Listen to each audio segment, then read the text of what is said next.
Hello, friends, and welcome to my channel where I talk about cooking, crafting, and just my general life through the lens of disability.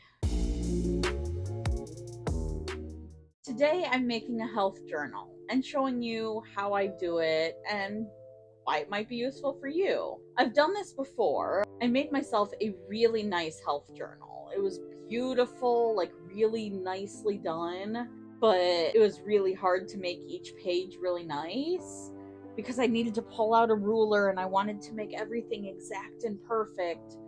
And so I never used it. And what's the point of having a beautiful journal if you're never going to use it? So I'm going to make it a little less beautiful, but much more usable this time. So, what is a health journal?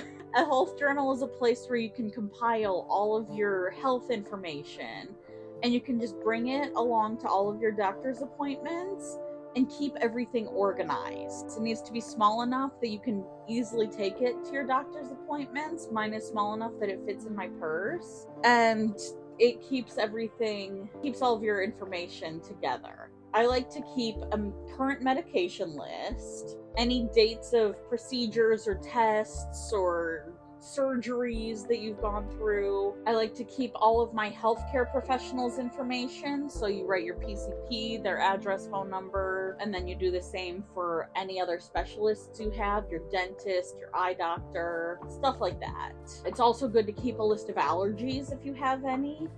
And all of that, the allergies, the medication list, your PCP, all should be right at the beginning of the journal so that it's easy for you or anyone else to find. The list of procedures and tests and stuff I like to keep in the back.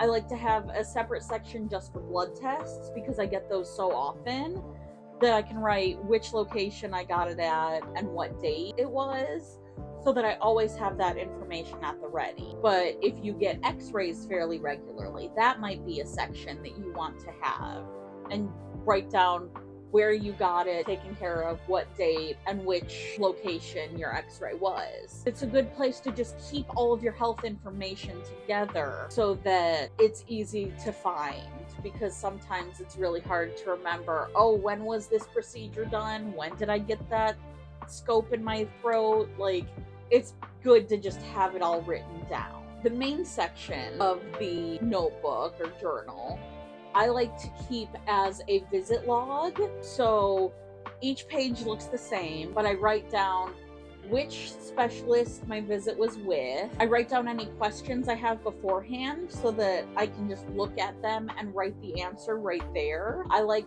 to have what we discussed at that visit and any changes to medications, stuff like that. Also, I write down any tests that were ordered by that doctor so that I can say, oh, hey, at this visit you ordered these tests, we talked about this, or even just for my own memory, because with my ADHD, I sometimes forget that sort of thing. So it's really nice to have it all organized in one location so that I can easily go back and review what was talked about when and remember, oh, right, I'm supposed to change XYZ or stuff like that. So it's really helpful to do. And I'm doing this in a really cheap and easy way. I bought a notebook from Walmart. I think it was about $2 or $3. It was definitely under $5. And it's big enough to hold all of my information, but small enough that I can easily fit it inside of my purse and have it with me at all of my visits. I'm just using some permanent markers that I bought, I want to say a year ago. They're pretty cheap markers, and the pack I bought came with fine tip and ultra fine tip, and I want to use the ultra fine tip because it's basically a pen, but I can have my pages really colorful. So my test pages will be one color, my procedure page will be another, my medication list. I'll probably have each of the medications listed in a different color so that if they take up 2 lines, I can easily tell what each one is. And on the medication page, I like to have what medication I take, how often I take it, and how much I take. I'm also going to divide each section with little sticky notes that I have, and I can use different colors for different sections if I want. But that way, I want to give each section plenty of room to grow, because I know my list of specialists will grow. My medication list will have a lot of changes, so I want to have a few pages so that if my medication list changes drastically, I can just cross that out and start on a new page or a new section of a page.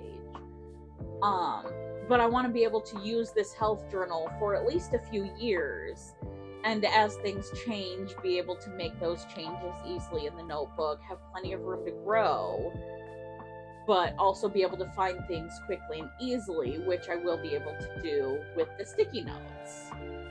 So let's go start on that without actually giving away any of my personal health information. On the first page of my notebook, I decided to include my name, address, phone number, and most important diagnoses, so that if anything ever happens to me, all of my most important information is right there on the front of my notebook. At this point, I realized why buying a more expensive notebook would be better, because the marker bled through all of the pages. I ripped out the one page that had the bleed through, and I decided to use that page to absorb any subsequent bleed through. It means that I can only use one side of each page of paper, but that's perfectly fine by me. The next page of my notebook is my doctor list. I started with my PCP, and then I wrote down the specialist that I've been seeing the longest, which is my rheumatologist. I've been seeing him for 7 years, and he treats my most problematic condition. He's probably the most consistent doctor on my list. And then I wrote down the rest of my healthcare providers in whatever order I remembered them in. I left the next few pages blank so that as I get more specialists or any of my specialists change, I have room to put the new information in.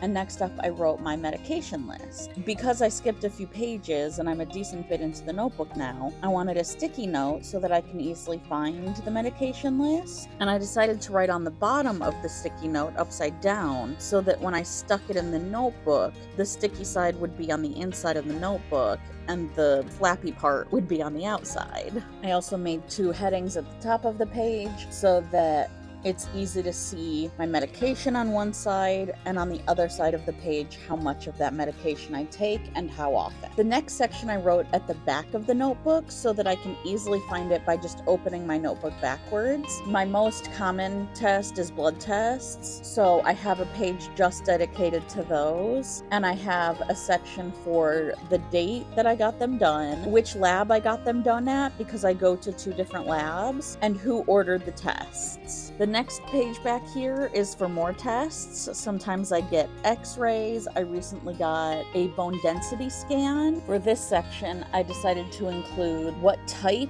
of test or procedure, because this page and the next page of procedures/surgeries are laid out the same. So I have what type of test, procedure, or surgery, who ordered it, and what date I got it taken care of.